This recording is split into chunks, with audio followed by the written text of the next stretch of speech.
Most people think anger is the problem. It's not. Ego is. Ego turns small disrespect into rage. Ego turns disagreement into war. Ego turns calm men into reactive boys. If you've ever lost control, said something you regret, or felt anger take over your judgment, stay with me. Because Stoics discovered how to control ego and anger without suppressing emotions. And once you understand it, you'll never react the same way again. Intro. Anger is loud. Ego is subtle. Most people try to control anger without realizing ego is the fuel behind it. The Stoics understood this clearly. They didn't ask, "How do I stop being angry?" They asked, "Why do I feel threatened?" Today you'll learn how Stoics controlled ego and anger so they could stay calm under pressure, think clearly in conflict, and walk away with dignity intact. Like the video, subscribe, and comment. I master myself. Part 1. What ego really is, Stoic definition. Ego is not confidence. Ego is fragile identity. Ego says, I must be respected. I must be right. I must not look weak. When ego feels attacked, anger shows up to defend it. Epictetus said, if someone succeeds in provoking you, realize that your mind is complicit, meaning anger is not caused by the insult. It's caused by attachment to self-image. Stoics trained themselves to loosen that attachment. Part 2. Why ego creates anger. Ego interprets everything personally. A comment becomes disrespect. A delay becomes an insult. A disagreement becomes a threat. Anger is ego's bodyguard. The Stoic response is not suppression. It is depersonalization. Ask yourself, is this actually about me? Or is this about their mood, fear, or insecurity?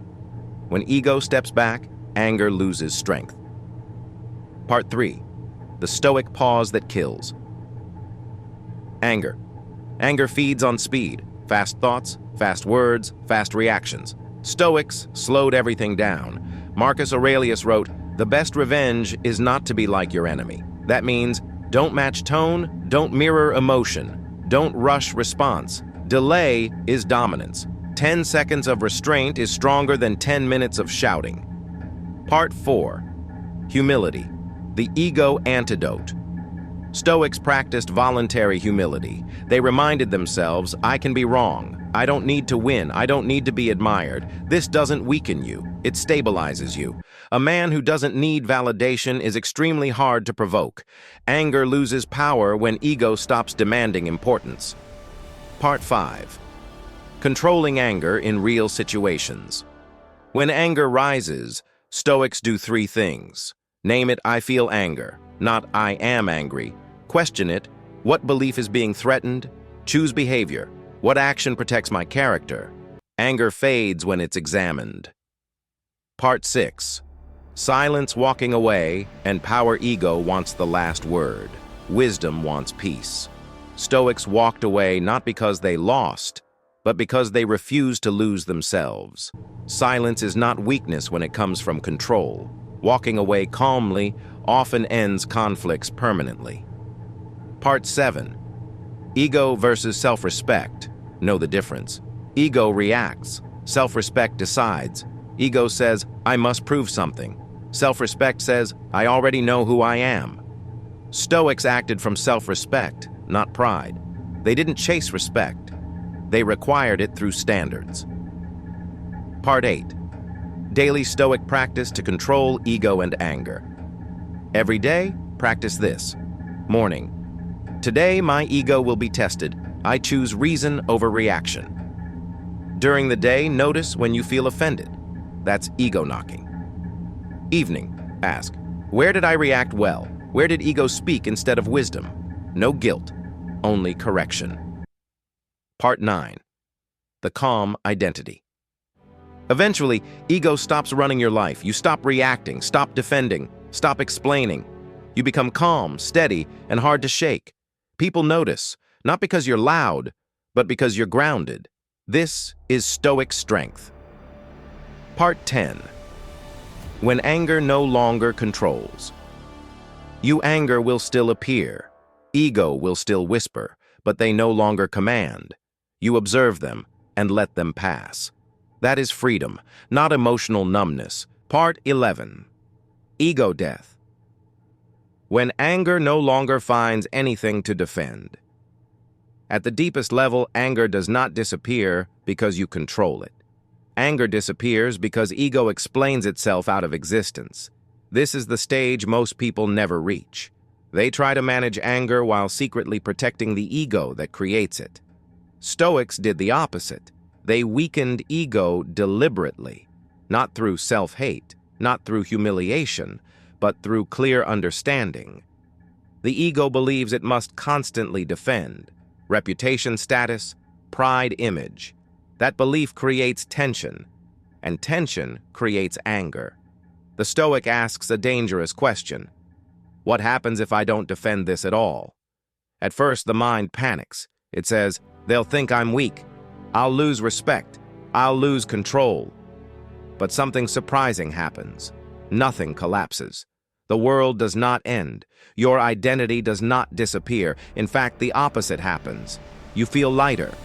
This is because ego is heavy. It requires constant energy to protect. Stoics realized that most insults don't actually damage anything real. They only damage the story you're telling about yourself. And stories can be rewritten. Marcus Aurelius reminded himself that he was a temporary body in a temporary world, judged by temporary opinions. When you see life this way, ego loses urgency.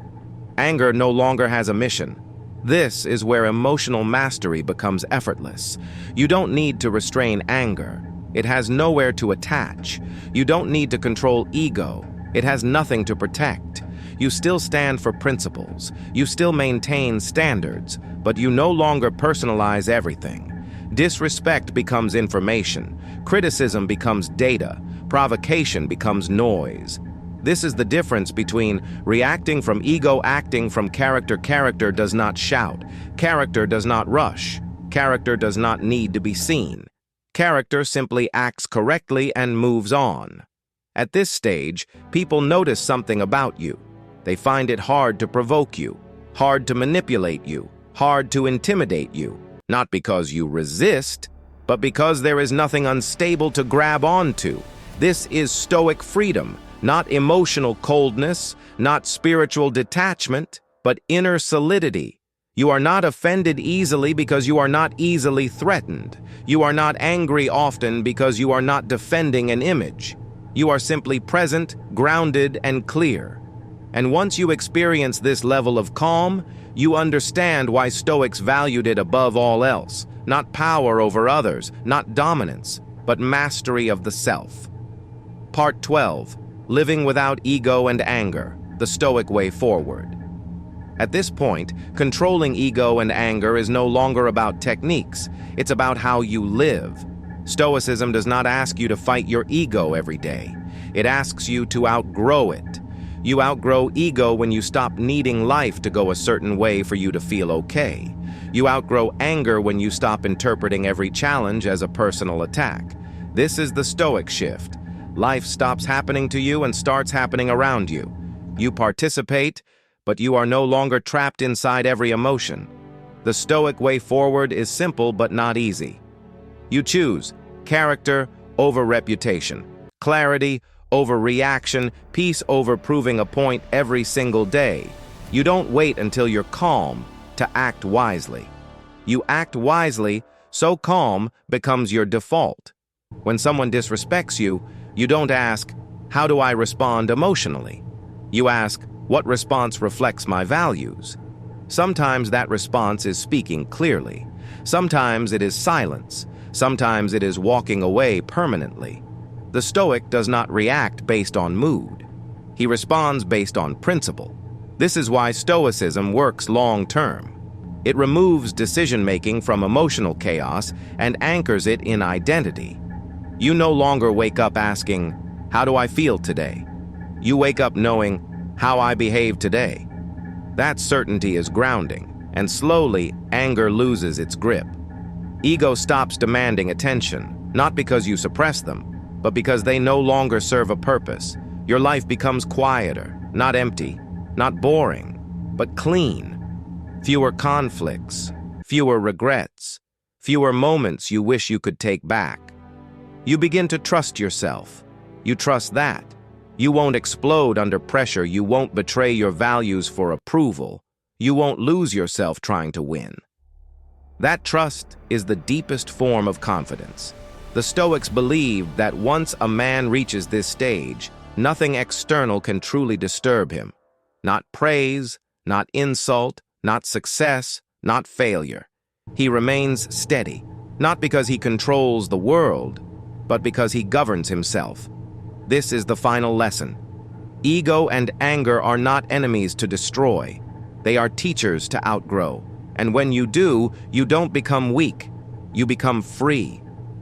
Emotional mastery. If this helped you see yourself more clearly, like the video, subscribe for Stoic wisdom, share this with someone who struggles with anger. Comment below, I control my ego. Next video. How Stoics stay calm when disrespected. Stay calm, stay disciplined, stay stoic.